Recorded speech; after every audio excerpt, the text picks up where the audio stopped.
پہنچا تھا وہ تھا کہ غیر ذمہ داری کے اثرات انسان کے اوپر اور معاشرے پر کیا ہوتے ہیں، اس پر ایک 2 سیاق آیتوں کا پیش کیا تھا، لیکن اب اس کو رہنے دیتے، آپ خود ہی دیکھ سکتے ہیں جا کر کے قرآن میں کہ اگر اس کو سرچ کریں آپ کو مل جائے گا کہ کیا کیا اثرات ہیں، کہ انسان جب غیر ذمہ دار ہوتا ہے تو اس پہ کیا اثرات آتے ہیں، خود اس کی نفس کے اوپر کیا اثرات ہوتے ہیں، جیسے قساوت قلب ہے، یہ ساری چیزیں ہیں، عصیان ہے، یہ بھی ذمہ داری سے آتا ہے وجود میں۔ پھر اجتماعی پہلو پہ بات کی تھی کہ کس طرح سے ایک معاشرے کا ڈھانچہ جو ہے غیر ذمہ داری کی وجہ سے فساد کی طرف چلا جاتا ہے اور ٹوٹل سسٹم جو ہے وہ بگڑ جاتا ہے اور ایک طبقہ جو ہے وہ غالب آ جاتا ہے اکثریت کے اوپر۔ آج ہم آگے بڑھتے ہیں دوسری ایک اہم قدر کی طرف، جو بھی ایک اہم بنیاد بنتی ہے۔ ویسے تو عہد کے بعد جو پہلی قدر بطن عہد سے باہر نکلتی ہے وہ ہے تقویٰ، لیکن تقویٰ پہ ہم گفتگو نہیں کریں گے کیونکہ ایک جاری گفتگو آقا صاحب کی چل رہی ہے کئی سالوں سے اور ہر جمعہ میں تو اکثر آشنا ہے، اس لیے اس کو تکرار کر کے کوئی نہیں ہے کہ آپ سارا وہ موضوع اویلیبل ہے اوپنلی، تو اس کو تو آپ آشنا ہے، اس لیے اس کو ہم چھوڑ دیتے ہیں تقویٰ کے موضوع کو، کیونکہ تقویٰ ویسے بنیاد ہے، چاہے ہسپتال ہو یا کوئی بھی ہو، ہر چیز جو ہے انہی الہی اصول پر ہونا چاہیے کہ جو خطرات درپیش ہے ان سے محفوظ طریقے سے ادارہ چلنا چاہیے۔ ہم آگے بڑھتے ایک اور بہت ہی اہم قدر کی طرف جو بنیاد بنتی ہے انسان کے ہر عمل کی، اور وہ ہے اخلاص، خلوص۔ ویسے تو بڑی آسانی سے ہم اس لفظ کو استعمال کر لیتے ہیں کہ فلاں شخص مخلص نہیں ہے یا فلاں شخص بہت مخلص ہے یا ہم بھی اس کام کے لیے مخلص ہیں، لیکن جب تک اس کی تشریح نہ ہو یہ نہیں سمجھ میں آتا واقعی ہم خود بھی مخلص ہیں یا نہیں ہے، کیونکہ سخت ترین کام اخلاص ہے، سخت ترین کام اخلاص کو پیدا کرنا اور اس کی حفاظت کرنا۔ یہ آیت سورہ ملک کی جو میں نے ابھی آپ کے سامنے تلاوت کی، یہ آیت عرفہ اسی کو بیس بناتے ہیں کہ اس موضوع کو ابتدا کرنے کا کہ الذی خلق الموت والحیات لیبلوکم ایکم احسن عملا، وہ جس نے موت اور حیات کو خلق کیا وہ تمہیں مبتلا کرے گا، تمہارا امتحان لے گا، یہ دیکھنے کے لیے کہ تم میں سے کن کے اعمال حسنہ ہے، یعنی بہترین عمل ہے۔ اب کیسے اسیس ہوگا کہ عمل اچھا ہے، بہترین ہے، کم ہے، اس کا معیار کیا ہے؟ امام پنجم امام باقر علیہ السلام سے جب یہ سوال کیا گیا کہ یہ کس طرح کا امتحان ہے، تو اس کا جواب انہوں نے دیا کہ اس سے مراد یہ نہیں ہے کہ یہ کوانٹیٹیولی چیک کیا جائے گا کہ کس کے عمل زیادہ ہے اور کس کے عمل کم ہے، بلکہ یہ دیکھا جائے گا کہ کون ہے جس کے عمل میں خشیت ہے، یعنی خدشہ ہمیشہ کنسرنڈ ہوتا ہے وہ، اور نیت میں صداقت اور حسنات ہے، نیت میں صداقت ہے، سچی نیت ہے اور اچھی نیت ہے، دونوں چیزیں اس میں موجود ہیں۔ اور اسی کا نام اخلاص کہتے ہی ہے نیت کو، خالص نیت کو۔ اخلاص خالص عمل کا نام نہیں ہے، وہ صداقت ہے۔ اخلاص کا تعلق نیت سے ہے کہ انسان جس عمل کو کر رہا ہے اس کے پیچھے اس کی نیت کتنی خالص ہے۔ خالص نہ ہونے سے مراد ہے اس میں کوئی چیز مخلوط ہے۔ اگر مخلص نہیں ہے، اخلاص نہیں ہے، یعنی کوئی چیز مخلوط ہے، کوئی چیز ملی ہوئی ہے اس میں، تو وہ کون سی چیز ہے جو ملی ہوئی ہے، اسے بھی سمجھنے کی ضرورت ہے کہ کون سی چیز ہے جو آتی ہے انسان کی نیت میں جس سے وہ خالص نہیں رہتی، جس سے وہ بگڑ جاتی ہے۔ پھر امام علیہ السلام فرماتے ہیں اسی حدیث نورانی میں کہ عمل کے اخلاص کو باقی رکھنا عمل کو انجام دینے سے زیادہ سخت ہے۔ لا ابقاء علی العمل حتی یخلص اشد من العمل والعمل الخالص۔ اب اس کی ہم تھوڑی تشریح بعد میں کریں گے آگے کہ کیا ہے نا اس سے مراد، کہ ایک عمل آپ نے کر دیا ہے، مثال نماز آپ نے پڑھ دی ہے، صدقہ آپ نے کر دیا ہے، انفاق آپ نے کر دیا ہے، کسی کی مدد آپ نے کر دی ہے، ایک اچھا عمل آپ نے انجام دیا ہے اور خالص بھی عمل انجام دیا ہے، اللہ کے لیے ہی کیا ہے آپ نے، لیکن امام فرماتے ہیں کہ اس کے خلوص کو باقی رکھنا بھی ایک چیلنج ہے، نہیں کہ صرف آپ نے نیت اچھی کر کے کر لی، یہ نیت بعد میں بھی بگڑ جاتی ہے، عمل کے بعد نیت کیسے بگڑتی ہے؟ یہ انہی چیزوں کو تھوڑا سمجھ کے جب ایک کمپریہنسو چیز سامنے آئے گی تو موضوع جو ہے وہ واضح ہو جائے گا۔ پھر فرماتے ہیں کہ اور اخلاص عمل اس نقطے میں ہے، اب یہ اہم ہے کہ اخلاص کس چیز سے آلودہ ہوتا ہے، کہ آپ سوائے اللہ کے کسی اور سے اپنے عمل کی تعریف یا کوئی انعام یا جائزے کی خواہش نہ رکھیں۔ یعنی کسی سے بھی آپ یہ توقعات نہ رکھیں کہ میں نے یہ کچھ کیا ہے تو اس کے بدلے مجھے وہ کچھ دے گا۔ نیت عمل پر ترجیح رکھتا ہے۔ امام فرماتے ہیں کہ عمل پر ترجیح نیت کی ہے، یعنی نیت اگر خالص ہوگی تو ہی عمل قبول ہو سکتا ہے۔ اگر نیت خالص نہیں ہے، صحیح نہیں ہے، عمل کتنا بھی اچھا کیوں نہ ہو وہ قابل قبول پھر نہیں ہوتا۔ پھر امام نے قرآن کی اس آیت کی تلاوت کی جو سورہ اسراء کی آیت ہے، جس میں اللہ تعالیٰ فرماتا ہے کل یعمل علی شاکلتہ، کہو کہ ہر ایک، قرآن کہتا ہے کل، رسول کہو کہ ہر ایک اپنے کردار کے مطابق عمل کرتا ہے، شاکلہ کے مطابق عمل کرتا ہے۔ شاکلات کو پھر فرماتے ہیں امام یہاں پہ کہ اس سے مراد نیت ہے، ہر کوئی اپنی اچھی نیت کے مطابق عمل کرتا ہے، یعنی عمل کا دار و مدار جو ہے وہ نیت کے اوپر ہے، اس کی ڈپینڈنسی جو ہے وہ نیت پر ہے۔ تو یہاں سے اخلاص کو ان جنرل اگر ہم سمجھیں تو اخلاص یعنی خالص نیت، پیور انٹینشن، خالص نیت۔ اب کسی بھی عمل یا عبادت، اب ہم کیونکہ نارمل عمل کی بات نہیں کر رہے ہیں، جب اخلاص کی ہم بات کرتے ہیں تو وہ عمل جو اللہ کے لیے انسان کر رہا ہے، اور جو عمل انسان اللہ کے لیے کر رہا ہے وہی عبادت ہے۔ عبادت اظہار عبودیت ہے، عبادت سے مراد صرف ذہن اس کا مصداق نماز اور روزے اور جو رسمی عبادت ہیں اس کی طرف نہ جائے نا۔ مثال آپ یہاں پر خدمات دے رہے ہیں، اگر اللہ کے لیے دے رہے ہیں تو یہ عبادت کر رہے ہیں آپ یہاں، یہ بھی عبادت میں شامل ہو جاتی ہے پھر۔ لیکن یہ عبادت ڈپینڈنٹ کس پر ہے؟ اس کا کمال، یعنی آپ کا جو عمل ہے آیا وہ کامل عمل ہے، کمال تک پہنچا ہے وہ، یا وہ ناقص ہے، اس میں نقص ہے۔ پھر وہ ویلڈ ہے، جائز تھا، صحیح تھا، قابل قبول تھا، یا انویلڈ تھا، باطل تھا وہ۔ یہ سب کچھ ڈپینڈ کرتا ہے ایک ہی چیز پر، وہ ہے اخلاص، وہ ہے نیت، خالص نیت۔ یعنی سب سے اہم جو ہے وہ نیت۔ امام کمیجی رحمۃ اللہ علیہ فرماتے ہیں کہ نیت کا اور عمل کا رشتہ ویسے ہی ہے جیسے روح اور بدن کا ہے۔ بدن آپ کا ظاہر ہے، جسم آپ کا ظاہر ہے، روح آپ کی باطن ہے۔ اسی طرح سے جب آپ عمل کرتے ہیں تو عمل کی نیت آپ کے اندر ہے، باہر نہیں ہے۔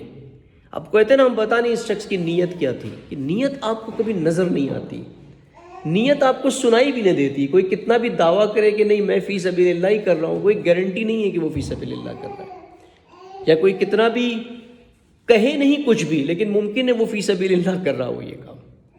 وہ ظاہر نہیں ہوتی ہے، وہ اندر کا ایک ملکہ ہے جو اندر سے، نفس سے اور قلب سے انسان کے نکلتا ہے۔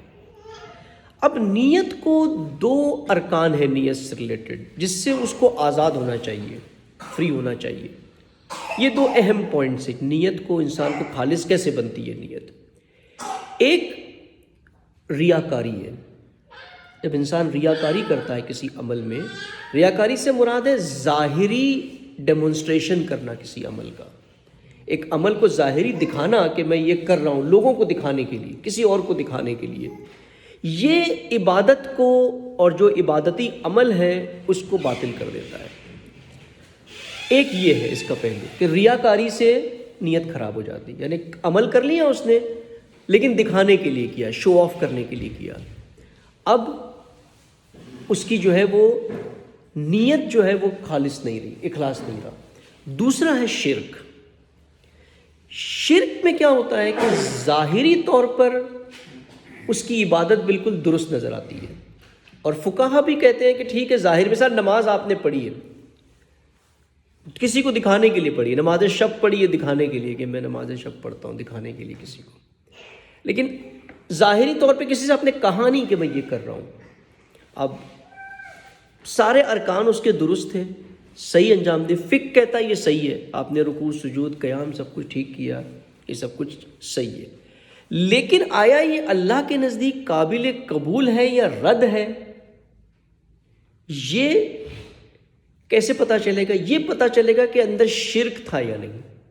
شرک سے مراد غیر اللہ، کوئی غیر اللہ تو اس میں شامل نہیں تھا۔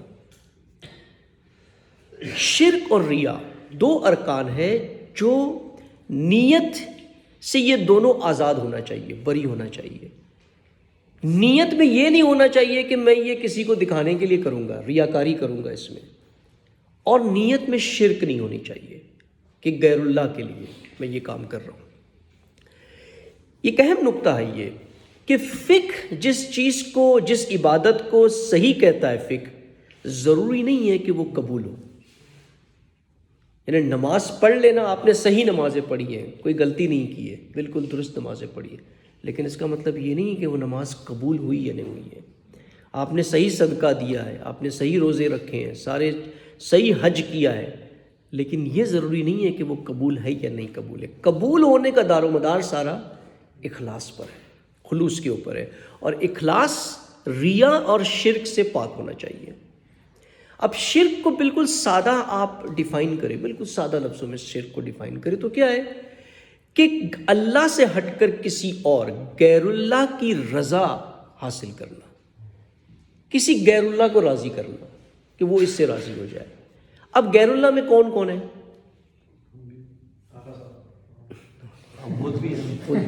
ہاں، بہت احسن۔ غیر اللہ کے بھی دو شعبے ہیں۔ ایک غیر اللہ باہر ہے، کسی باس کو راضی کرنا ہے، حکومت کو راضی کرنا ہے، بیوی کو راضی کرنا ہے، یہ ہوتا ہے نا، اس کی رضا کے لیے یہ کام کر رہے ہیں، بچوں کو راضی کرنا ہے، خاندان والوں کو راضی کرنا ہے۔ اکثر ہوتا ہے نا ریلیشن شپ میں، یہ بھی ہوتا ہے، شادیوں میں یہ ہوتا ہے کہ بھئی مثال لڑکی کے گھر والے کام کرتے ہیں سارا کہ ان کے سسرال والے راضی ہو جائے کسی طرح۔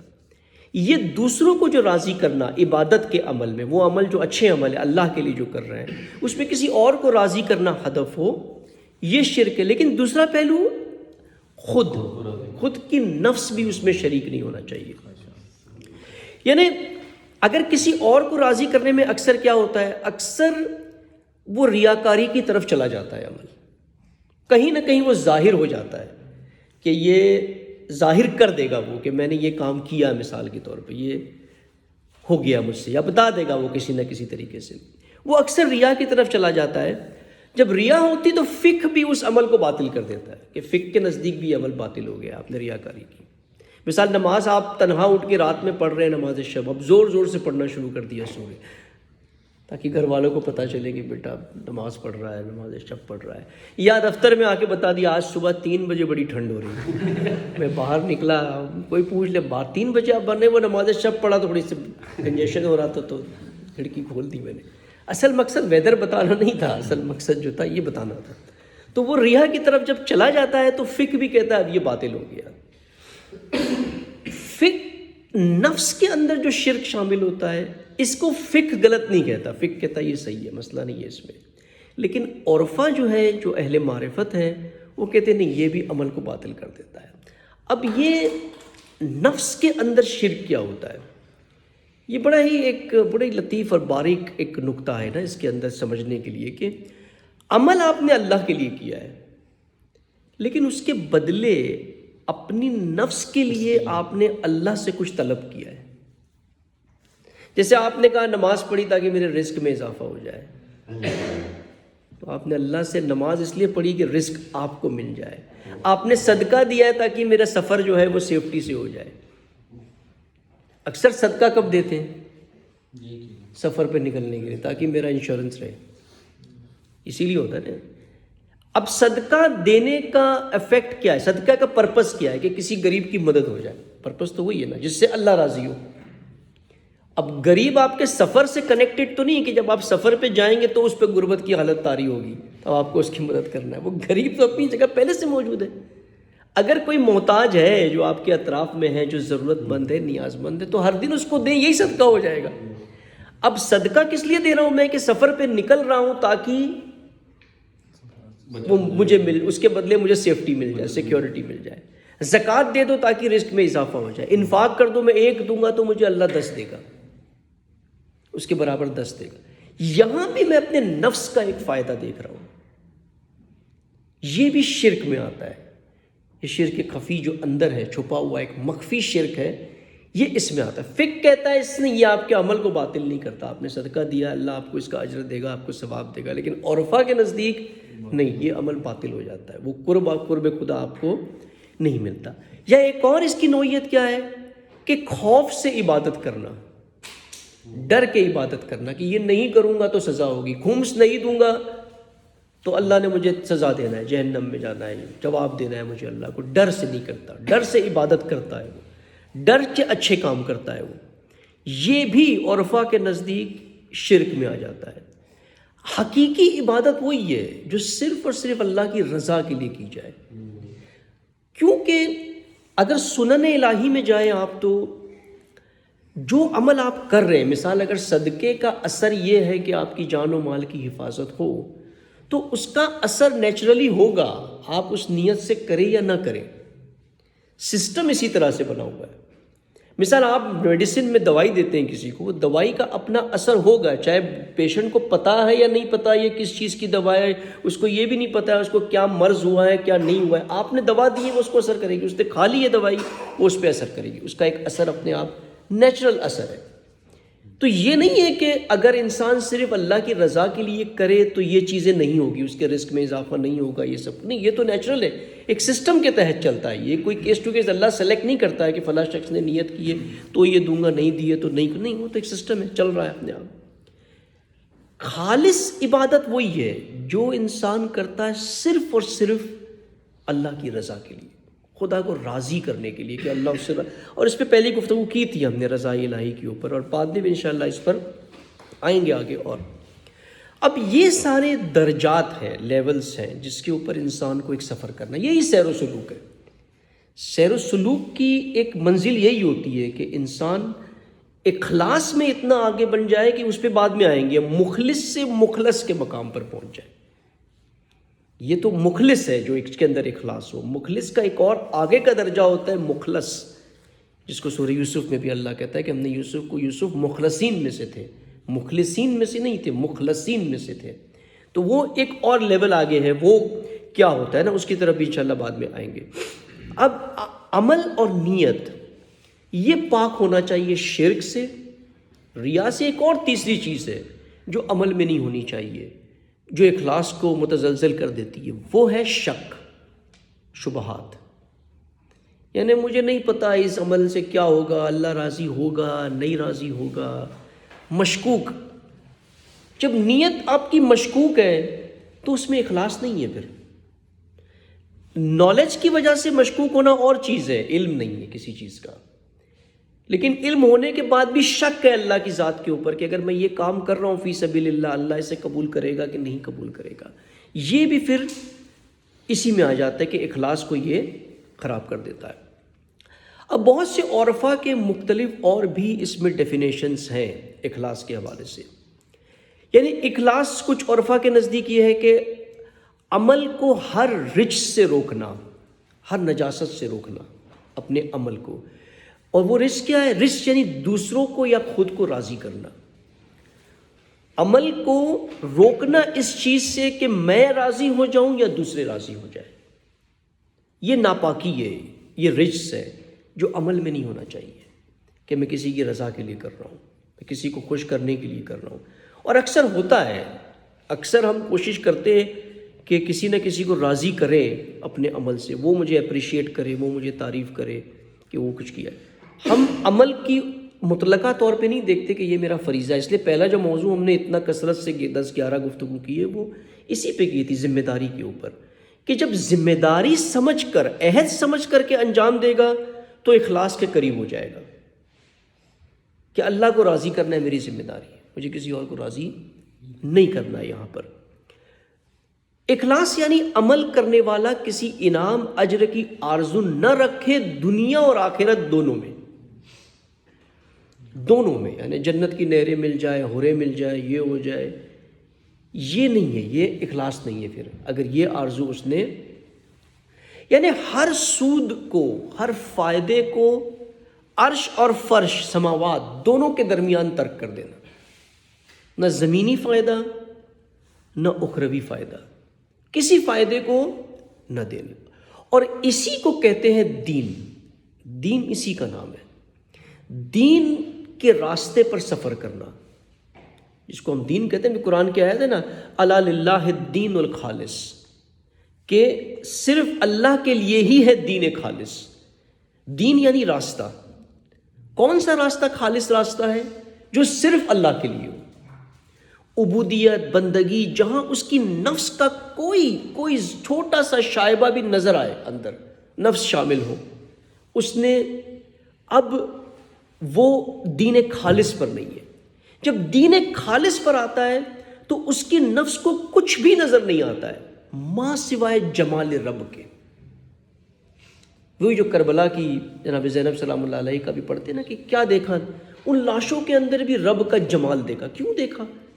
کیسے نظر آیا وہ؟ اخلاص سے. کیونکہ وہ سارا سفر کربلا تک صرف اور صرف فی سبیل اللہ کیا، اپنے لیے کچھ بھی نہیں تھا. اس لیے ان مصائب میں بھی جمال رب نظر آیا، وہ نور نظر آتا ہے. کچھ نہیں نظر آتا نفس کو، صرف اللہ کا نور نظر آتا ہے، جمال رب نظر آتا ہے. یعنی یہ وہ راستہ، یہ وہ دین ہے جو اللہ نے صرف اپنے لیے رکھا ہے. مخلصین کا جو دین ہے وہ صرف اللہ کے لیے. جو غیر مخلصین کا دین ہے اس میں شرک ہے. وہ دنیا کے لیے بھی ہے، اپنی نفس کے لیے بھی ہے، دوسروں کے لیے بھی ہے. اور اسی اللہ کے دین کو اللہ کہتا ہے کہ یہ دین خالص ہے. یہ وہ دین خالص ہے جو میرا دین ہے. یعنی دین خالص کی طرف ہم نے جانا ہے، اخلاص نیت میں پیدا کر کے. پھر جو مسیر طے کرنی ہے ہم نے، اب یہ ہسپتال میں آپ بیٹھے ہیں، یہ ایک راستہ ہے آپ کا، یہ ایک مسیر ہے، یہ ایک دین ہے آپ کا، ایک مسلک ہے، ایک سلوک ہے آپ کا، ایک راستہ ہے جس پہ آپ چل رہے ہیں. اب دین الخالص وہ نور الوہیت ہے، اللہ کا وہ نور ہے جو اس وقت ظاہر ہوتا ہے انسان کے اندر جب اللہ کی قدسیت سے متعلق کوئی شبہات نہیں رہتا اس کے اندر. یعنی اللہ خالص ہے، اللہ کا تقدس قدسیت میں کسی کو شریک نہیں کرتا، وہ کسی کو برابر سمجھتا ہی نہیں ہے اللہ کے. وہ جبکہ پریکٹیکلی دیکھیں ہماری لائف میں اکثریت یہی ملے گا کہ ہم صرف اللہ کو نہیں مانتے. ہر چیز میں اللہ کے ساتھ بہت سی چیزیں مخلوط ہوتی ہیں. حتیٰ کہ نہیں کہ صرف ہم ائمہ انبیاء، کسی کو بھی اللہ کے برابر نہیں سمجھتا. وہ صرف اللہ، صرف خدا. یعنی اس کو فرماتے کہ امام خمینی فرماتے کہ انسان ایسا ہو جاتا ہے جیسے رب العزیز نے، اللہ نے اپنے بندوں کو دعوت دی ہے اور نشانیاں بتائی ہے کہ تم غیر اللہ سے اپنے نفس کو پاک کر لو اور اپنی نفسوں کو خالص اللہ کی طرف پلٹا دو. یعنی گویا ایک الہام اس کی نفس پہ ہو جاتا ہے کہ تم غیر اللہ سے بری ہو جاؤ. ایک ایسا نور قلب میں آتا ہے کہ وہ دیکھ لیتا ہے کہ یہاں غیر اللہ ہے، مجھے اس کو بری کرنا ہے، اس سے پاک ہونا ہے، اس کی طرف نہیں آنا. غیریہ اور انانیہ دو چیزیں. غیریہ نفس سے باہر، انا نفس کے اندر. اور سب سے بڑی مشکل، اگر انسان باہر کے غیر اللہ سے تو پھر بھی پاک ہو سکتا ہے، لیکن انانیہ جو ہے وہ نہیں ہے. وہ سب سے بڑی مشکل جو ہوتی ہے اس سے آزاد ہونا. جب تک غیریہ اور انانیہ سے آزاد نہیں ہوگا وہ نور الہی اس کے قلب کی طرف نہیں آئے گا. نور الہی نہیں آئے گا، وہ دین الخالص کی طرف نہیں پڑے گا اس راستے پر، اور اس کی نیت میں اخلاص نہیں ہوگا. نیت میں اخلاص نہیں ہوگا. ممکن ہے فقہی طور پہ اعمال قبول ہو جائے، اعمال صحیح ہو، لیکن اللہ ان کو قبول نہیں کرے گا. یعنی وہ لقاء اور قرب کی منزلوں کو طے نہیں کر سکتا. جب قرب کی منزلوں کو طے نہیں کر سکتا تو مخلصین سے مخلصین کے مقام تک نہیں پہنچ سکتا. اور مخلصین کا مقام بہت عالی مقام ہے، جہاں انسان کا ارادہ اللہ کا ارادہ بن جاتا ہے. یعنی اب وہ تھوڑا سا بھی اپنا ارادہ چینج بھی کرنا چاہتا ہے تو وہ ملائکہ مخلصین کے ساتھ اس کے ارادے کو دوبارہ پلٹ کے اللہ کا ارادہ بنا دیتے ہیں. وہاں پہنچنے کے لیے اس سفر کو کرنا پڑتا ہے انسان کو، غیریہ اور انانیہ سے پاک ہونا. اور انا وہ پہاڑ ہے جس کو عبور کرنا بہت سخت کام ہے. ذرا سا کوئی مجھے بول دیں آپ نے غلط کام کیا، فوراً میں اس کو مائنڈ کرتا ہوں، پہلے سوچنے سے پہلے کہ واقعی یہ صحیح کہہ رہا ہے یا غلط کہہ رہا ہے، کیونکہ میری انا بیچ میں ہوتی ہے. کسی کو اپنے حصار میں قبول نہیں کرنا، یہ انا ہے. یعنی اس کے دست بازو کھلے نہیں ہوتے ہیں. اگر مثال ایک شعبہ میرے پاس ہے، میں کوئی کام نہیں کر پا رہا ہوں اور کسی اور نے آ کر کے کام کر دیا، مخلص انسان کیا کرے گا؟ اس کو اپریشیٹ کرے گا، شکر کرے گا اس کا کہ بھئی یہ کام میں نے کرنا تھا، اچھا ہے آپ نے آگے کر دیا، مجھ سے تو نہیں ہو پا رہا تھا یہ. لیکن جس کے اندر انا ہوگی وہ اس کے اندر بھی نقص نکالے گا، وہ اس کی لیگ پولنگ کرے گا، وہ کسی طرح سے اس کو باہر نکالنے کی کوشش کرے گا کہ یہ یہاں نہیں ٹکنا چاہیے، یہ تو میری توہین ہو رہی ہے، میری تحقیر ہو رہی ہے. یہ مثال صحابہ میں بھی یہ مشکل ہوتی تھی پہلے. سر امیر المومنین ہر میدان میں کر جاتے تھے کام، بہت سے نہیں کر پاتے تھے، ان کی تحقیر ہوتی تھی، اس میں انا پر آ جاتی تھی بات، نفس پر آتی تھی، انانیہ بیچ میں ہوتی تھی، انامیہ. مثال انقلاب اسلامی کے ایام بھی ہے، یہی کچھ شخصیتوں کو مشکل تھی، جیسے ہاشمی رفسنجانی کو یہی مقام معظم رہبری سے یہ مشکل تھی کہ میں بڑی شخصیت ہوں، یہ مجھے انسٹرکشن دے ایز اے ولی فقیہ، میں نہیں مانتا. انا یہ ہے، یہ سب طرف آپ کو یہاں بھی نظر آئے گا، آپ کے اس ادارے میں بھی نظر آئے گا، باہر بھی نظر آئے گا، اطراف بھی نظر آئے گا. اور اگر پاک ہو جائے انسان اس سے، بس پھر حقیقتاً وہ دین الخالص کے سفر پہ چلا گیا، پھر وہ دین حنیفہ پہ بھی چلا گیا، پھر اس کا دین دین القیم ہو گیا. دین القیم پڑھنے سے دین القیم ہوگا نہیں جب تک کہ وہ اخلاص اندر نہیں آئے گا، خالص نہیں آئے گا. ابھی بہت سے لوگ ہیں نا، وہ نیٹ پہ بھی کیوں چیزیں صرف ایسے ہی فارورڈ کرتے ہوتے ہیں. کس لیے؟ پوچھیں ان سے آپ کیوں کرتے ہیں یہ؟ کیا واقعی ہدایت کے لیے کرتے ہیں؟ وہ لائکس دیکھتے ہیں پوسٹ کرنے کے بعد، یعنی لوگوں کی رضا چاہیے نا، لائک یعنی لوگ میرے کام سے راضی ہیں، اللہ کے لیے تو نہیں ہے. اگر اللہ کے لیے ہو تو چلو آپ نے پوسٹ کر دیا، اس کے بعد دیکھو ہی نہیں اپنے پیج پہ جا کے کیا آیا کیا نہیں آیا، کس نے کیا کمنٹ کیا ہے، کس نے کیا لکھا ہے، کس نے کیا کیا، مجھے اس کی پرواہ نہیں ہے. میں نے خدا کے لیے ایک چیز بول دی، ایک چیز کر دی، مجھے اس کے بارے میں کوئی کنسرن ہی نہیں ہونا چاہیے کیا ہے کیا نہیں ہے. پھر بحث مباحثے میں پڑ جانا، جدال کرنا. کیوں جدال کرتا ہے؟ کیونکہ انا ہے اس کی انا جدال کراتی ہے اس سے. وہ سمجھتا ہے میں شکست کھا گیا ہوں، یہاں پر میں کسی کو جواب نہیں دے پا رہا ہوں، میں شکست کھا گیا ہوں. میں حق پر ہوں، میں جانتا ہوں، لیکن میں جواب نہیں دے پا رہا ہوں، میں شکست کھا گیا ہوں، اور جدال میں پڑ جائے گا. کیوں؟ انا اس کو جدال میں لے آتا. ان چیزوں کو عبور کرنا ہوتا ہے، ان چیزوں کے اوپر جانا ہوتا ہے، تب وہ دین الخالص بنتا ہے اس کا. اب ایک اور اس میں موضوع تھا جو پہلے میں نے ذکر کیا تھا کہ عمل کے اخلاص کو باقی رکھنا عمل کے انجام دینے سے زیادہ سخت ہے.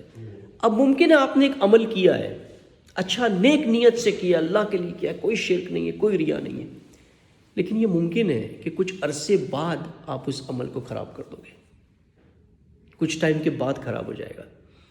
کسی نے وہی امام باقر علیہ السلام سے اسی حدیث سے پوچھا کہ یہ کیسے ہو سکتا ہے، میں نے ایک عمل کر دیا ہے، وہ تو لکھ دیا گیا ہے، اب یہ کیسے ہوگا؟ امام فرماتے کہ کسی نے مثال اپنے اقربا کے ساتھ نیکی کی، صلہ رحم کیا، کچھ پیسے دیے، کچھ خرچ کیا، اللہ کے لیے کیا، بالکل خالص خاموشی سے کہ نہ کسی کو بتائے، کچھ بھی نہیں. اس کے اعمال نامے میں ثواب، نیک اجر لکھ دیا گیا کہ اس نے مخفیانہ طور پہ بنا ریاکاری کیے ایک اچھا عمل انجام دیا ہے. لیکن کچھ عرصے بعد اس نے اس کا ذکر کسی سے کر دیا کہ میں نے فلاں اپنے چاچا کو مشکل میں تھے تو میں نے ان کی مدد کی تھی. اس وقت اللہ کا لطف یہ ہوتا ہے کہ جو پہلے اس کے اعمال نامے میں لکھا تھا، امام کہتے ہیں اس کو مٹا دیا جاتا ہے، اور اس کی جگہ یہ لکھا جاتا ہے کہ اس نے ایک اچھا عمل کیا لیکن ظاہر کیا. اس کو مخفی عمل نہیں لکھا جاتا ہے، اوپن عمل لکھا جاتا ہے. پھر جب دوسری مرتبہ بتا دیتا ہے پھر کسی اور کو، اب یہاں پر اس کی اعمال نامے میں شر، گناہ ریاکاری لکھا جاتا ہے. یعنی یہ حسنات سیئات میں بدل جاتا ہے اس کا. یعنی وہ نیت پہلے درست تھی، بعد میں نیت خراب ہو گئی اس کی، اور اس نے بتا دیا۔ یعنی اسے باقی رکھنا بڑا سخت کام ہوتا ہے، خاص کر کے جب انسان اچھا کام کرتا ہے اس کے اندر سرور پیدا ہوتا ہے، خوشی ہوتی ہے کہ میں بتاؤں اس کو کسی کو۔ اب قرآن میں یہ بھی ہے کہ انفاق دو طریقے سے کرو، کھلا بھی کرو اور مخفی طور پہ بھی کرو۔ وہ اس لیے ہے تاکہ دوسروں کو موٹیویٹ کرنے کے لیے، لیکن وہ بھی بڑا چیلنجنگ کام ہے کہ انسان ظاہر کر کے کرے اور اتنا اس کے اندر اخلاص ہو کہ میں اس لیے صرف کر رہا ہوں کہ دوسرے موٹیویٹ ہو، نہ کہ دوسرے میری تعریف کریں۔ وہ اتنا اس کے اندر شرح صدر ہو اور یہ چیزیں ہونی چاہیے اس میں تحمل کرنے کی، کہ میں اس کو ظاہر کر کے کر رہا ہوں اس لیے کہ تاکہ دوسروں کو میں موٹیویٹ کروں۔ تو اسے باقی رکھنا اخلاص عمل کو، یہ بھی ایک بڑا چیلنج ہے۔ مثال آپ نے یہاں چند سال کام کیا اسپتال میں، انتھک خدمات دی آپ نے، اب آپ مثال یہاں سے چلے گئے کہیں کہ اپنے شہر میں چلے گئے، وہاں اپنا کچھ بنا لیا، کچھ کر لیا، کچھ عرصے بعد کوئی آیا، آپ نے کہا اچھا میں گیا تھا لاہور میں مفازہ ہسپتال، میں نے دیکھا ہے بہترین عالی شان ہے۔ آپ نے کہا بھائی میں اس کے بنیادی ارکان میں سے تھا، میں نے تو کھڑا کیا اس کو، بس اب وہ ساری محنت سالوں کی جو ہے وہ صاف ہو گئی، ختم ہو گئی ساری محنت۔ یہ وہ رام کرنا ہے نفس کو، یہاں سے پہنچتا ہے انسان۔ یا مخلص مدیر اگر ہو، وہ خدا کا نور اس کے ساتھ ہوتا ہے، اللہ کی طرف سے اس کی ہدایت ہوتی ہے، پھر اس کے عمل میں اتنا اخلاص ہو، راستے بناتا ہے خدا اس کے لیے۔ اور سخت ہوتا ہے اس کو پیدا کرنا، آسان کام نہیں ہے، اس کے لیے پھر وہی محنت کرنی پڑتی ہے بہت۔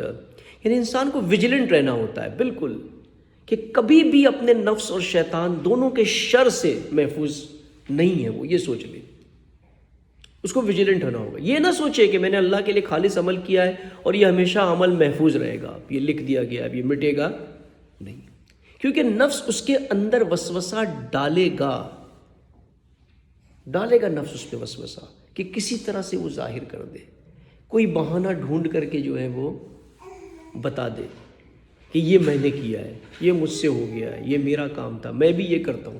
اکثر آپ محفلوں میں دیکھیں، آپ کوئی موضوع چھیڑیں، 4-6 بندے بیٹھیں گے، شروع ہو جائیں گے، ہاں جی آغا صاحب میں نے بھی یہ کیا تھا، میں نے بھی وہ کر دیا۔ یہ نفس سے جو اندر سے وسوسہ ڈال کر کے بتا دے گا، نفس سے۔ مثال رجب کا مہینہ ہے، شروع ہو جائیں گے جی رجب کے روزے رکھنے کے اتنے ثواب ہے، ایسا ہوتا ہے، یعنی در حقیقت نیت یہ ہے کہ میں بتاؤں کہ میں رجب کے روزے رکھتا ہوں، اس سے پھر عمل ضائع ہوتا ہے۔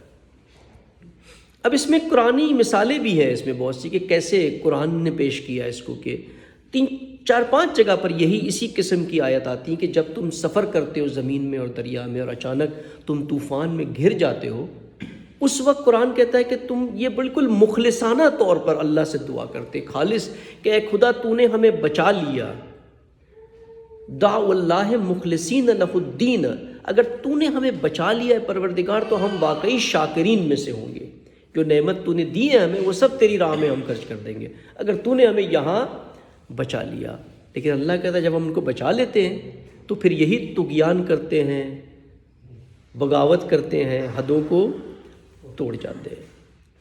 یعنی وہاں پر اخلاص تھا کہ میں اللہ کے لیے کروں گا سب کچھ، یہ اخلاص بعد میں آ کر کے ختم ہو جاتا ہے جب اچھا ٹائم آ جاتا ہے۔ نیت عمل سے بالا ہے اور سب سے سخت کام بھی ہے اس کو خالص رکھنا۔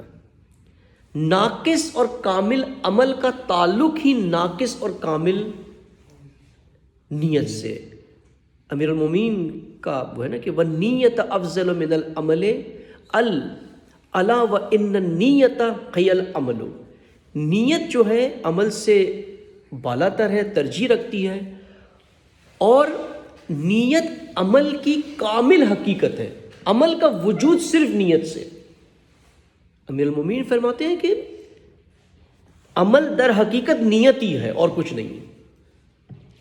اگر نیت خالص نہیں ہے تو عمل کچھ بھی نہیں ہے۔ مثال آپ نے صرف اٹھک بیٹھک کی ہے، نماز میں ایکسرسائز کی ہے، کچھ نہیں کیا ہے۔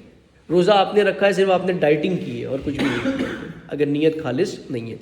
اب اس کی مثالیں آپ لیں تو بہت سمپل مثال ہے۔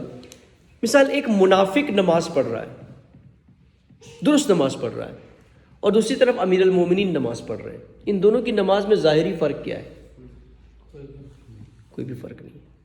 لیکن ایک نماز معراج کی طرف ہے اور ایک نماز میں شر ہے، نفاق ہے. تو یہ فرق کیسے آیا دونوں میں؟ باطن میں کیسے فرق آیا؟ نیت میں آیا، اخلاص میں آیا. ظاہر ایک ہے، باطن سے یہ فرق آ گیا. مثال یہی جو سورہ حلقہ کی آیت بھی ہے اس کے اوپر نا، کہ حسنین نے روزہ رکھا اور ایک دن اسیر آ گیا، ایک دن مسکین آ گیا دروازے پہ اور کھانا دے دیا. کئی ہزاروں لاکھوں افراد ہوں گے جنہوں نے یہ کام کیا ہوگا کہ دروازے پہ کوئی مسکین آتا ہے تو اپنا نوالا اٹھا کر کے دے دیا. آپ نے بھی کیا ہوگا بہت سے. کوئی محتاج آیا دے دیا، ضرورت مند ہے، مریض لگ رہا ہے، بوڑھا لگ رہا ہے، کوئی دے دیا. یہ عمل بہت سے لوگ کرتے ہیں، لیکن یہ عمل جب اس اہل بیت نے کیا تو آیت قرآنی نازل ہوتی ہے، مد ہوتا ہے، اتنی حمد ہوتی ہے. کیوں؟ اخلاص، خالص اللہ کے لیے کیا، صرف اللہ کے لیے کیا. اب دیکھیں نا، ہم کوشش کرتے ہیں کہ ہم اپنا عمل کر کے دکھا دیں. یہ عمل چار دیواری کے اندر ہوا، کسی نے نہیں دیکھا، لیکن اللہ نے قرآن میں لکھ دیا تا قیامت تک لوگوں کے سامنے یہ عمل نمایاں ہو گیا. تو یہ تو نہیں ہے کہ عمل ظاہر نہیں ہوتا، خدا اس کو کر دیتا ہے. اللہ اسے کرے، نہ کہ ہم ہم کریں تو ریاکاری ہو جاتی ہے، خدا کرے تو آیت قرآنی بن جاتی ہے. پھر وہ یہ ہے نا. اور بھی بہت سی ہیں اس میں جو مثال ہے نا آگے بھی. یعنی عمل کی اپنی کوئی حقیقت نہیں ہے، یہ اس کی مثالیں دی ہے میں نے. اپنی کوئی حقیقت نہیں ہے، اس کی ریالٹی جو ہے وہ صرف اس کی نیت ہے، اور خالص نیت. سارا دار و مدار اسی کے اوپر ہے. اسی لیے جو آیت جو پہلے بیان کی تھی سورہ اسراء کی نا، کہ کل یعمل علی الشاکلات، یعنی ہر کوئی اپنی نیت اخلاص کے مطابق، شاکلہ کے مطابق عمل کرتا ہے. امیر المومنین فرماتے کہ مومن کی نیت اس کے عمل سے بہتر ہے. یعنی عمل نہ بھی کرے، صرف نیت کر لے خالص، عمل نہ بھی ہو پائے اس سے، وہ اس عمل سے بہتر ہے جس میں اخلاص ہی نہیں تھا. اور اس کی مثال ہے قرآن میں سورہ توبہ میں، کہ جب کچھ ایسے تھے جو روتے تھے رسول اللہ کے پاس آ کر کے کہ ہم مریض ہیں، ہمارے پاس وسائل نہیں ہیں، جنگ پہ کیسے جائیں. خدا نے کہا نہیں، کوئی مسئلہ نہیں ہے، ان کی نیت خالص ہے، یہ دل سے آپ کو کہہ رہے ہیں. اور کچھ ہیں جن کے پاس سب کچھ تھا، آ کر کے چھٹیاں مانگتے تھے، بہانے کرتے. چھٹیوں کا موضوع قرآن نے بڑا سینسٹیو لیا ہے نا، بڑا سینسٹیو ہے. سورہ توبہ میں بھی، جنگ میں بھی کہا چھٹی نہیں دینا ان کو، اور چھٹی دینا تو کہا بھگا دینا رسول اللہ، کہ ان کو واپس دوبارہ پھر یہ کتنی بھی منتیں کرے اگلی جنگ میں ان کو نہیں لے جانا، کہ اس وقت چھٹی مانگنے آئے تھے. جمعہ میں بھی کہا چھٹی نہیں ہے، صرف نماز کے لیے بریک ہے، دوڑ کے جاؤ نماز پڑھو پھر کام پہ لگ جاؤ، بریک نہیں. یہ کلچر ویسٹرن ہے جو ہمارے اندر آیا ہوا ہے نا، کہ ویکینڈ، یہ ویکینڈ کا کلچر جو ہے یہ ویسٹرن ہے. یہ اسلامک تہذیب میں ویکینڈ نہیں ہوتا ہے، کوئی ہالیڈے نہیں ہوتی ہے. انسان کو ایک ہی فرصت دی گئی ہے، اس فرصت میں اسے اس لقاء تک پہنچنا ہے. وہ اس کو بستر پہ نہیں گزار سکتا، وہ اس کو کرکٹ میں نہیں گزار سکتا، میدان میں جا کے نہیں گزار سکتا. وہ اس کو اسی جہد پہ جانا ہے جس کے لیے اس کو رکھا گیا ہے. اب ایک اور اخلاص کی، کہ وقت کم ہے بہت میرے پاس، میں مختصر سی بات کر دوں. اس پر ایک پورا ایک موضوع ہے یہ جو مولانا رومی نے اس کو ذکر کیا ہے. وہ ہے جنگ خندق کا واقعہ.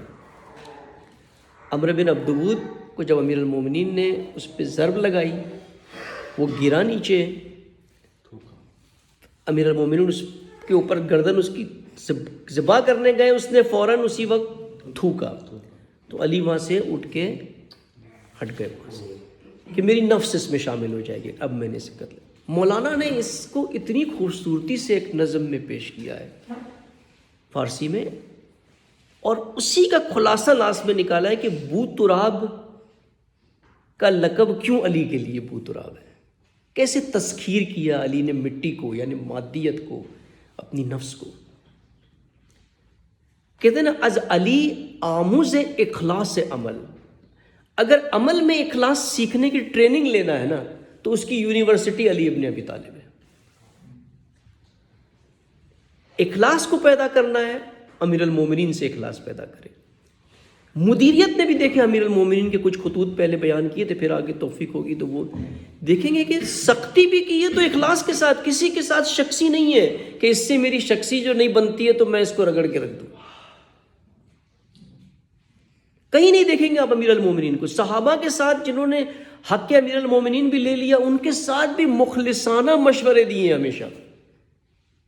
کبھی نہیں، کبھی کہیں آپ کو نہیں ملے گا کہ علی نے اپنی نفس کو، اپنی ذات کو، اپنے پرسنل افیئرز کو، کسی چیز کو بیچ میں لا کے کچھ کیا ہو. اور یہ مولانا جو کچھ کیا نہیں ہے، مولانا رومی از علی آموز اخلاص عمل شیر حق را دان مطہر از تگل. علی سے اخلاص عمل کی ٹریننگ لو، جان لو کہ شیر خدا ہر دھوکے سے پاک ہے، ہر دگل سے پاک ہے، ہر ڈسیٹ سے پاک ہے. نہ کسی کو دھوکہ دیتا ہے، نہ اپنی نفس کو دھوکہ دیتا ہے، نہ نفس سے دھوکہ کھاتا ہے. جان لو اس چیز کو. اگر ٹریننگ لینی ہے تو علی ابن ابی طالب سے.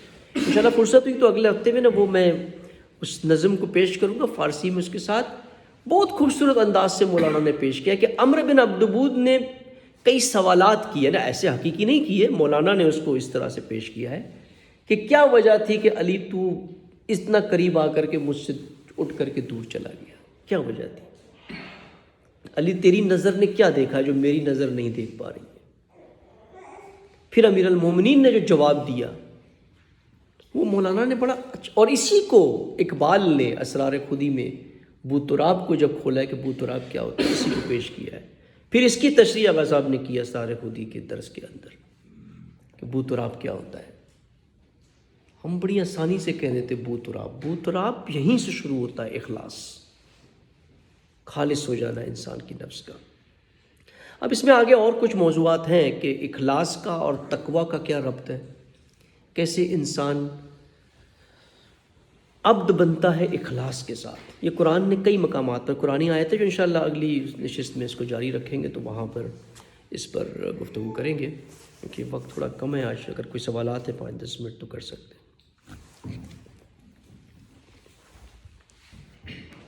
اس میں ایسے کہ بعض اوقات انسان جو ہے وہ کام کرتا ہے خدا کی خاطر کرتا ہے، خدا کے لیے، اور بعض اوقات انسان خدا کے لیے کام کر رہا ہوتا ہے لیکن کروا شیطان رہا ہوتا ہے. دو الگ چیزیں ہیں.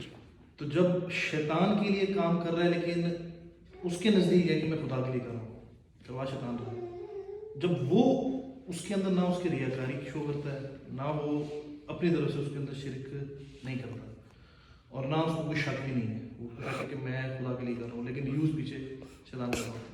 تو آیا اس صورت کے اندر اس کے لیے وہ خدا اس کو وہ اجر دے گا کہ تو آپ نے خالص عمل کیا؟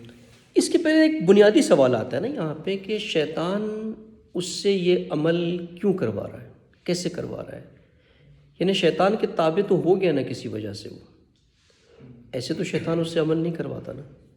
شیطان کوئی ایکسٹرنل اینٹیٹی تو نہیں ہے نا کوئی کہ آ کر کے اس کو لے جائے گا. شیطان ایک اندر کا ملکہ ہے، ایک بیرونی شیطان جو انسانی شکل کے اندر ہی موجود ہوتے ہیں.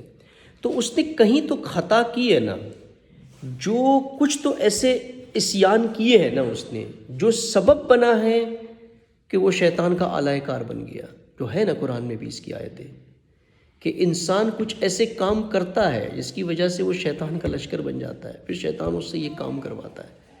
تو وہ پہلے عصیان تو ہے نا جو سبب بنے اس کا، تو کیسے پھر یہ عمل اس کا قابل قبول ہو جائے گا.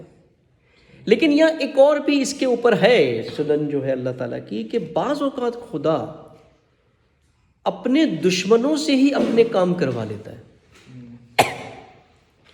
اس کا اجر اس کو نہیں ملتا، دنیا میں مل جاتا ہے اس کو اجر، دنیا میں اس کو تعریف بھی. جیسے کافر ہے، کافر کوئی اچھے کام کرتا ہے، چیریٹی کرتا ہے، مدر ٹیریزا نے چیریٹی کی، دنیا میں اس کا اجر اس کو مل جائے گا، اور مل گیا، اتنی عزت ملی، اتنی شہرت ملی، یہ سب دنیا کے اندر اجر مل گیا اس کو. آخرت میں اخروی وہ لکا نہیں ملتی ہے اس کو، وہ نہیں ملے گا اس کو. لیکن اللہ کراتا ہے بعض اوقات دشمنوں سے ہی وہ کام کروا لیتا ہے. غیر مخلصین سے بھی کام کروا لیتا ہے، تو وہ اللہ کرواتا ہے وہ کام ان سے. لیکن جب شیطان کے تابع ہو جاتا ہے، شیطان کا چیلا بن جاتا ہے، شیطان کا نمائندہ بن جاتا ہے، یہ نہیں ہے کہ وہ جانتا ہے کہ میں شیطان کے کسی شیطانی حربے کے اندر آ گیا ہوں، وہ تو یہ سمجھتا ہے کہ میں مخلصانہ اللہ کے لیے کام کر رہا ہوں، اور اسی کو استدراج کہتے ہیں. استدراج اسی کا نام ہے. یہ تو ایک چیز ہے نا، ابھی ایک شیطان کا چیلا ہے، وہ اپنا کام کر رہا ہے، اس شیطان کے چیلے کے نیچے فالوور ہے، اس کو تو نہیں پتا کہ یہ شیطان کا چیلا ہے، ٹھیک ہے، اور وہ جو ہے ان کے صحیح نیت سے. اور میں آپ کو ایک ایگزامپل مثلا دے سکتا ہوں کہ جو ایران کے اندر غنی فقیہ کو نہیں مانتے، یا پھر اوپر جو مقلدین وغیرہ یا ساری چیزیں ہیں، وہ تو اپنے اخلاص اور پوری اس کے مطابق ہی ان کی تقلید بھی کرتے ہیں اور ہر چیز کرتے ہیں، لیکن اوپر مسئلہ ہے یہ ان کے بھی حق ہیں. دیکھیں نا، اگر ایک شخص غلط راستے پر ہے اور کوئی اس کی اندھی تقلید کر رہا ہے، تو اندھی تقلید تو خود ایک بڑا عصیان ہے نا، کہ آپ اندھی تقلید کر رہے ہو کسی کی. عارف الحق تعرف الرجال، امیر المومنین نے معیار بھی بتا دیا کہ پہلے حق کو پہچانو پھر کسی کے پیچھے چلو. تو آپ لاشعوری سے کام کر رہے ہو. اب آنکھ پہ پٹی باندھ کر کے آپ گاڑی چلاؤ تو کیا ہوگا؟ پھر کہو میں تو مخلصاً جا رہا ہوں مسجد میں، امام بارگاہ میں مجلس سننے جا رہا ہوں، نماز جمعہ پڑھ، آنکھ پہ پٹی باندھ کے آپ جا رہے ہیں، پھر ایکسیڈنٹ.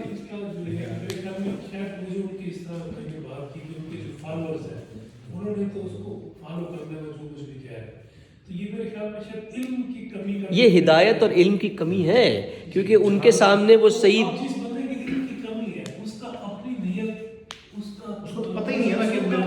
درست ہے. یہ سوال آپ کا، اس کو پتہ نہیں ہے، لیکن اللہ تعالیٰ کا سسٹم اس طرح سے نظام کہ اللہ اسے ہدایت کے موقع دیتا ہے کہ اسے پتہ چلے. اب ہم مثال کتنے لوگ ہیں یہاں پر، اکثر آپ کو ملیں گے جو کہتے ہیں ہمیں صحیح دین پتہ چلا، صحیح راستہ پتہ چلا آغا صاحب کو سن کے، ٹھیک ہے، اور کتنے ایسے ہیں جو آغا صاحب کو سن کر کے اور مزید گمراہی کی طرف چلے گئے. تو موقع تو اللہ نے سب کو دیے نا، موقع اللہ سب کو دیتا ہے، لیکن کوئی اگر اس راہ پر اتنا ہٹ درم ہو جائے، اتنا آگے نکل جائے، معصیت بھی کر رہا ہے ساتھ میں، اندھی تقلید کے ساتھ، بہت سے فیکٹرز ہوتے ہیں نا. یہ ایک سوال اٹھتا ہے نا کہ اللہ تعالیٰ جو قرآن میں سنن بیان کرتا ہے نا کہ ہم جسے چاہتے ہیں ہدایت دیتے ہیں، جسے چاہتے ہیں گمراہ کر دیتے ہیں. تو کیا یہ رینڈم ہے کہ اللہ پک کرے ان کو میں نے ہدایت دینا ہے، ان کو میں نے گمراہ کرنا ہے، ان کو یہ تو ایسے تو یہ تو اللہ کے نظام تو اس طرح سے چلتا ہی نہیں ہے رینڈملی. یعنی اس کے بھی اسباب ہے نا پیچھے کہ کس کو ہدایت ملتی. ہدی للمتقین، اللہ متقین کو ہدایت کرتا ہے، تو پہلے تقویٰ پیدا ہوگا تو ہدایت ہوگی نا. لیکن ایک طرف ہدی للناس بھی ہے، ایک عمومی ہدایت بھی ہے جو ملتی ہے، جو اسے متقی بناتی ہے، متقی بننے کے بعد ایک خاص ہدایت ملتی ہے. تو ایک چین ری ایکشن پروسیس یہاں چل رہا ہوتا ہے سارا نا. ہم جامعیت کے ساتھ کلام کی بحث میں نہیں آتے. ہماری مشکل یہ ہے کہ آئیڈیالوجیکل ڈسکشنز کو ہم کمپریہنسولی نہیں دیکھتے ہیں. ہم ایک ڈسکریٹ فارم میں ایک موضوع کو اٹھا لیتے ہیں، اس کو وہاں پہ اسیس کرنا شروع کر لیتے ہیں. مثال یہ تقدیر کی بحث، قضاء اور قدر کی بحث، اس کی تو تقدیر میں یہ تھا، اس کے تو نصیب میں یہ تھا.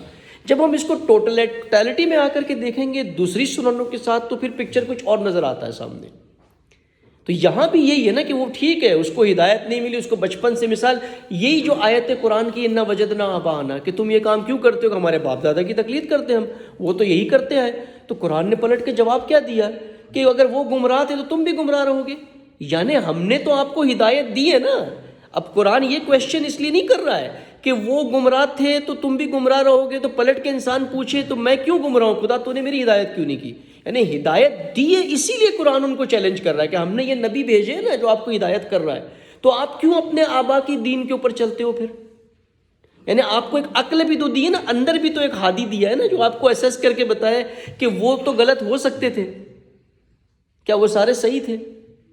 وہ اپنی عقل جو اس کی مغلوب ہو جاتی ہے، الہی قلبی محجوب، نفسی معیوب، عقلی مغلوب، ہوائے نفسی، جو اس کی ہوا ہے، جو اس کی مادہ پرستی ہے، اس کی عقل کو جو مغلوب کر دیتی ہے، پھر وہ ہدایت کو بھی قبول نہیں کرتا، اسی گمراہی کے راستے پہ گامزن رہتا ہے. جب گمراہی کے راستے پہ چلے گا تو پھر وہ نابود ہو جائے گا.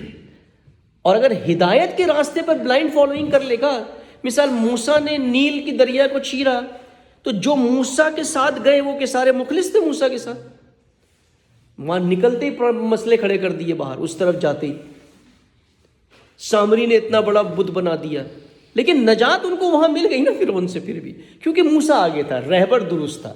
اسی طرح سے جو فرعون کے ساتھ تھے، ممکن اس میں بہت سے ایسے ہوں گے جو فرعون کے حامی نہیں تھے لیکن مجبوراً فرعون کے ساتھ تھے، فالو کر رہے تھے، آبائی طور پہ فالو کر رہے تھے.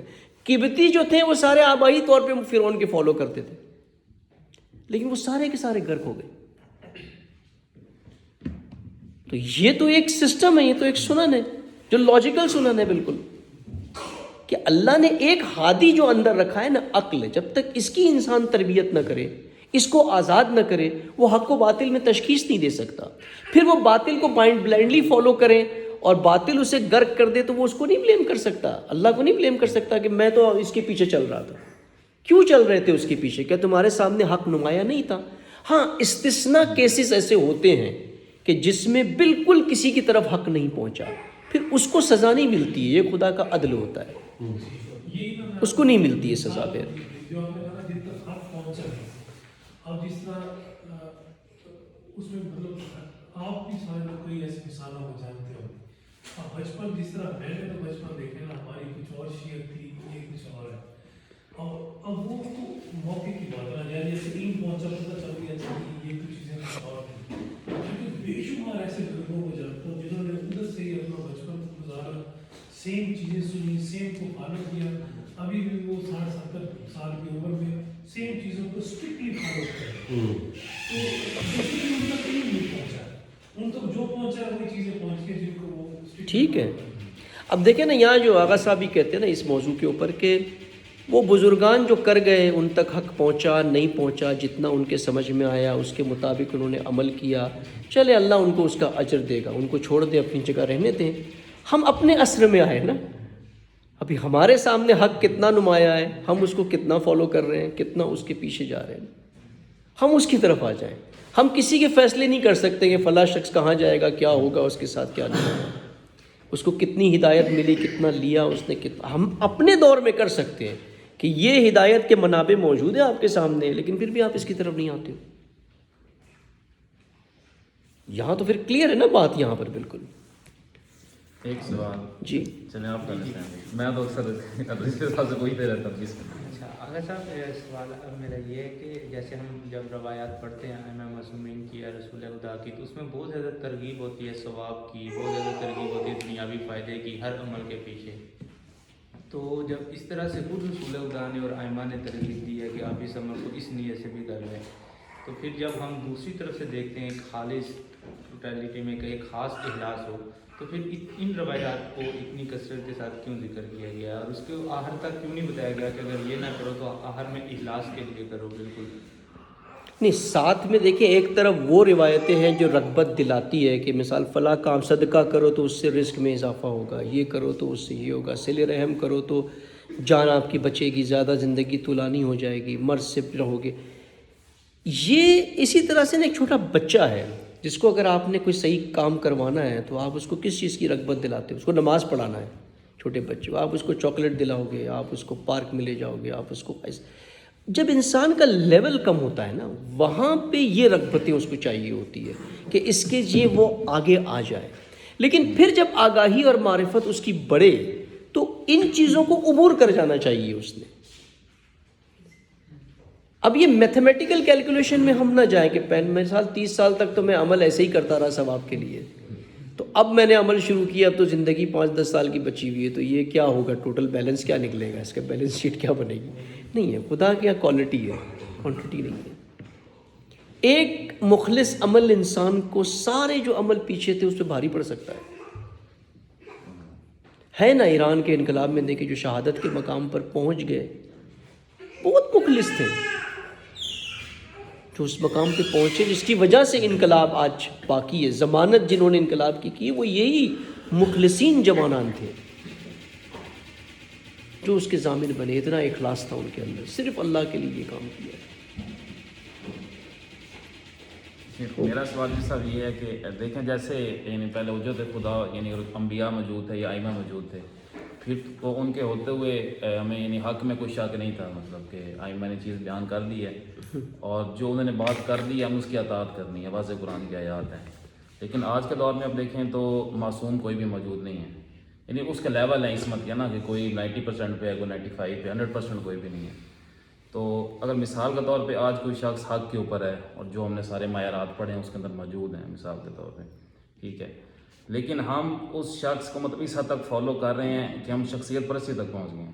پرستی یعنی جو اس نے کہنا ہم نے کرنا ہے. ہمیں ایک یقین پیدا ہو گیا کہ حساب سے اسے معصوم ہی سمجھنے لگ گئے ہیں کہ جو اس کا عمل ہے وہ 100% ٹھیک ہے. ہم مطلب دوسری یعنی سیکنڈ تھاٹ ہمارے ذہن میں آتی ہی نہیں ہے. تو شخصیت پرستی اور شخصیت شناسی جو ہے اس میں کیسے فرق رکھا جائے اور ہر ٹائم کویسچن کرنا چاہیے. یہ چیز میں سمجھ نہیں آئی. یعنی کہ لیڈر میرا ہے مثال آغا صاحب مثال کے طور پہ کوئی بھی وہ کام انجام دیتے ہیں، اب میری کام علمی کہہ رہے ہیں، کام عقلی کہہ رہے ہیں، مجھے وہ چیز سمجھ نہیں آ رہی کہ اب یہ پتہ نہیں کیوں کر رہے ہیں، شاید مجھے غلط لگ رہی ہے. میری کام علمی آپ سمجھ لیں یا رہبر کے مخالف ہو گیا ہوں تو کیا میں اس پہ ہاں مجھے لگ رہا ہے کہ رہبر کے مخالف ہے یا یہ چیز جو مجھے نظر آ رہی ہے ٹھیک نہیں ہے، تو وہاں کیا بنتا ہے؟ میرا سرچ کرنا وہاں لازمی ہے کہ میں جاؤں فاضل ملاقہ صاحب کے پاس کہ آپ کا عمل مجھے سمجھ نہیں آ رہا، مجھے دلائل نہیں ہے سمجھائیں، یا میں چپ مان لوں؟ کیا وہ شخصیت پرستی ہوگی یا شناسی ہوگی؟ یہاں میں نے ایک تو جگہ گفتگو میں یہ بات کی ہے نا کہ مثال اگر کوئی مجھ سے آ کے پوچھے کہ آپ جمہوریت کے کیوں خلاف ہو، تو میں یہ نہیں کہوں گا کہ اس لیے خلاف ہوں کہ آغا صاحب خلاف ہے. میں آپ کو قرآن سے ثابت کر سکتا ہوں کہ جمہوریت نظام کسی بھی صورت میں قبول نہیں ہے. اصل منابع کی طرف اگر آپ آئیں نا، آپ کے پاس خود اپنے معیارات درست ہونے چاہیے کہ یہ چیز کیا حق ہے اور کیا باطل ہے. آپ کو ایک شخصیت رہنمائی کرتی ہے، آپ کا حق بنتا ہے کہ آپ جا کر کے آگے اس کو خود دیکھیں، مین سورس سے دیکھیں. آپ کو کوئی علمی ریسرچ نہیں کرنی ہے حدیثوں میں جا کے، روایتوں میں جا کے. قرآن ہے نا، قرآن کیا کہتا ہے؟ بس سیدھی سی بات ہے. قرآن جو بات کرتا ہے آپ اس کو دیکھیں یہ قرآن کے ساتھ سازگار ہے یا نہیں ہے. مسئلہ کہاں آتا ہے؟ مسئلہ آتا ہے ایڈمنسٹریٹو ایشو میں. ان ایشوز میں مسئلہ نہیں ہے. ان ایشوز میں جن کو مسئلہ آتا ہے وہ کنفیوز طبقہ ہے کہ یہ ایسا کہہ رہے ہیں، فلاں آگا ایسا کہہ رہے ہیں، وہ آگا ایسا کہہ رہے ہیں، یہ تو معصوم نہیں ہے، وہ تو معصوم ہے، یہ ہے فلاں ہے. یہ تو بہت کلیئر چیزیں ہوتی ہیں نا. مثال جمعہ کی نماز کے مسائل ہیں، فطرے کے مسائل ہیں، زکوٰۃ کے مسائل ہیں. یہ سارے کے سارے مسائل قرآن سے جا کر کے اسیس کر لیں، بہت ہی کرسٹل کلیئر ہے. قرآن مبین ہے اس معاملے میں. اگر انسان ایک مخلص نیت سے جائے قرآن کے اندر حق کو ڈھونڈنے کے لیے، نہ کہ اپنی فکر کی تائید لینے کے لیے، پھر کچھ اور نکلے گا رزلٹ باہر کہ میں وہ چیز ڈھونڈ رہا ہوں جو میں چاہتا ہوں قرآن سے نکالوں. وہ نہیں ہے. مخلصانہ طور پر ساری چیزوں کو الگ رکھ کر کے جا کر کے میں دیکھوں قرآن جمعہ کے بارے میں کیا کہتا ہے، قرآن نے فطرے کے بارے میں کیا کیا بات کی ہے، زکوٰۃ کے بارے میں کیا بات کی ہے، جمہوریت کے بارے میں کیا بات کی ہے، نظام کے بارے میں کیا بات کی ہے، تو کلیئر اس کو مل جاتا ہے.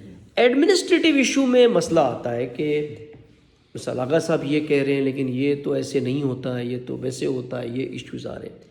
یہاں بھی قرآن نے اس کا رائے حل بتایا نا. اس کو کہا ہے تقدم، کہ آپ ایک رہبر کے آگے تقدم نہ کریں امور اجتماعی کے اندر، چاہے وہ غلط کیوں نہ ہو. چاہے وہ اب تقلید کی بات آتی، پہلا قانون تقلید میں یہ لکھتے ہیں کہ مرجع اگر غلط فتویٰ بھی دیتا ہے تو بھی اس کے اوپر عمل کرو، آپ اس کا حساب اس کے ذمے. آپ جب رہبری کی بات آتی وہاں آپ کہتے ہو کہ نہیں، یہاں وہاں بالکل آپ بلائنڈلی فالو کرتے ہیں اور صحیح سمجھ کے فالو کرتے ہیں. غلط کوئی نہیں سمجھتا کہ میں کس نے غلط بتایا ہوگا مرجع نے، لیکن چلو ٹھیک ہے میں مقلد ہوں تو اس پہ عمل کر لیتا ہوں. وہ کہتے ہیں نہیں صحیح ہے، ڈٹ جائے گا، میرا مرجع تقلید کا فتویٰ ہی صحیح ہے، ہو ہی نہیں سکتا غلط. وہاں تو اس بات پہ پہنچا دیتے ہوں. یہاں تقدم نہیں کرنا ہے نا. ممکن ہے آپ مثال ایک میڈیکل ایکسپرٹ ہو اور وہاں پہ آغا صاحب نے یا کسی بھی رہبر نے کوئی ایسی ایڈوائس دے دی جو آپ کو لگتا ہے میڈیکلی تو یہ سینس نہیں رکھتی جو بات کی ہے. آپ کو حق بنتا ہے مشاورت کا. یہ تو رسول اللہ کو قرآن نے کہا ہے کہ آپ کاؤنسلنگ کریں اپنے صحابہ سے، آپ مشاورت کریں کہ یہ ایسے نہیں ہے، سائنٹیفکلی تو اس طریقے سے ہے یہ چیزیں. وہ آپ کا حق ہے، وہ آپ کا رائٹس ہے. آپ کا سجیشن آپ کا رائٹس ہے، آبجیکشن بھی آپ کا رائٹس ہے، لیکن ڈیسیشن آپ کا رائٹس نہیں ہے ولایت میں. وہ آپ کا نہیں ہے، ڈیسیشن ولی کا ہے. آپ آبجیکٹ کر کے سجیشن دیتے لیکن at the end of the day decision آپ کو ماننا ہے.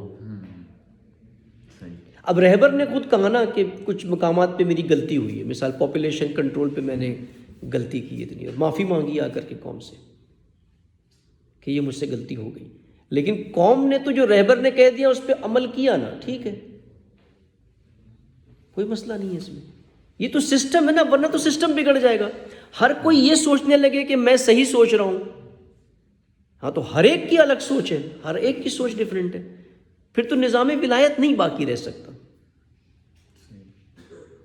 ایک اور اس سے لنکڈ مثلاً کہ ابھی رہبر کا فتویٰ ہے کہ جو جمعہ ہے وہ تخیری ہے، واجب نہیں. ہمارے پورے پاکستان کے اندر جہاں پہ بھی جہاں جمعہ پڑھتے ہیں وہ وہاں پر شرائط بھی ویسے ہی نہیں پوری ہوتی، تو اس کو مسئلہ ہی نہیں.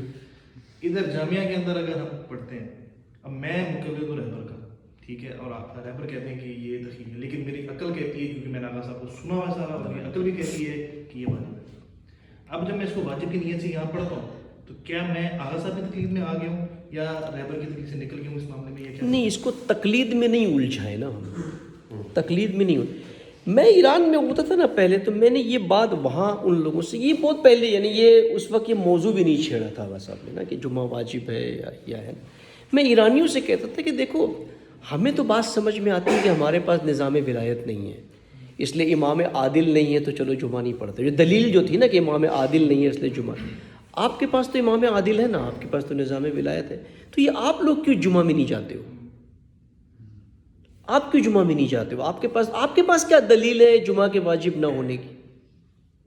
جب آپ کہتے ہو نظام ولایت متبادل ہے نظام امامت کا، ولایت فقیہ کی ولایت امام خمینی کے نزدیک بھی مطلقہ ولایت ہے، تو پھر یہاں آپ نے کیوں اس کو واجب تاخیری بنایا ہوا ہے؟ یہاں یہ تو خود وہاں کے حوزے کے اوپر ایک کویشچن ہے. آیت اللہ جواد عاملی کے نزدیک واجب ہے، وہاں بھی تو ہے نا واجب آیت اللہ جواد عاملی کے نزدیک، یہ تو نہیں ہے کہ نہیں ہے ان کے نزدیک.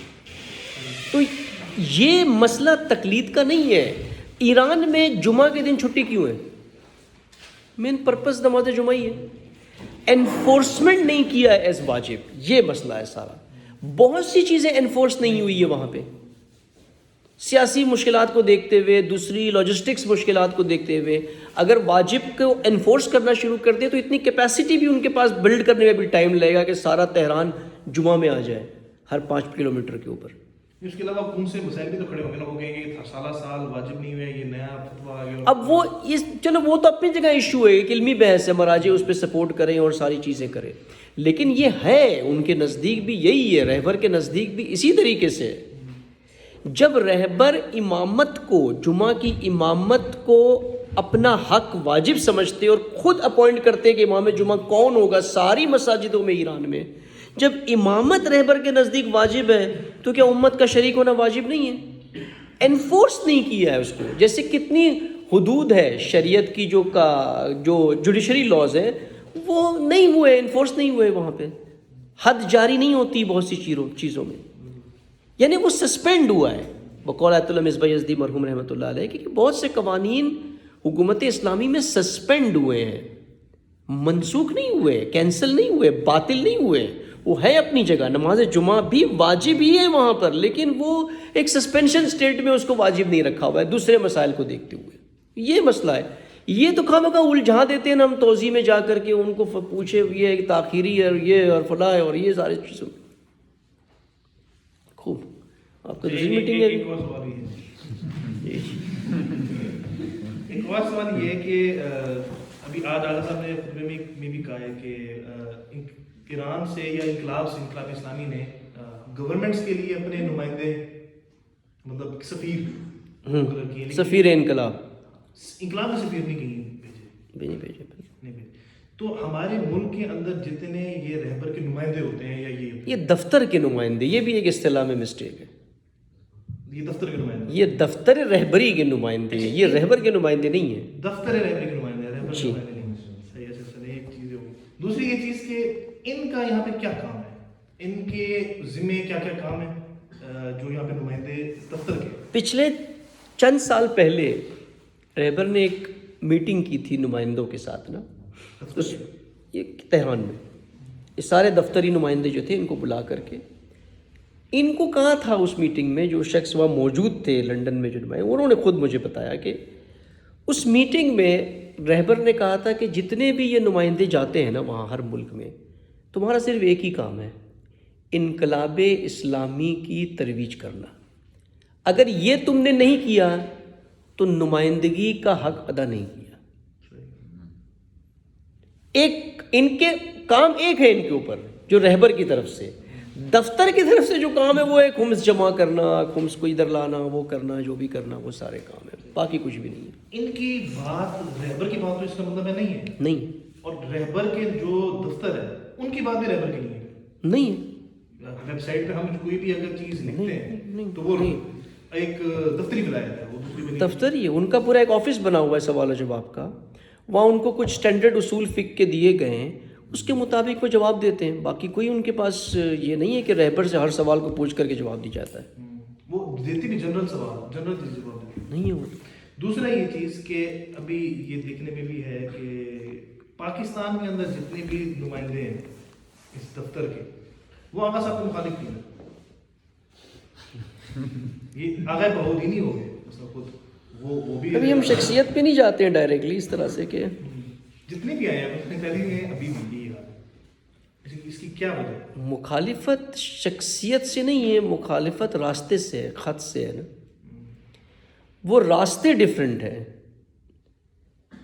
وہ فرق ہے نا. مثال اصل بنیاد جو ہے نا وہ یہ نہیں ہے. مسئلہ جو ہے کہ وہ کام جو کسی اور نے کرنا تھا وہ جب نہ کر سکے کوئی، میں نے جو کہا نا انا جو بیچ میں آ جاتی ہے، اصل جو مسئلہ وہ یہی ہے اخلاص کا، کہ وہ کام جو کرنا تھا میں نہیں کر سکا، کوئی اور کر گیا.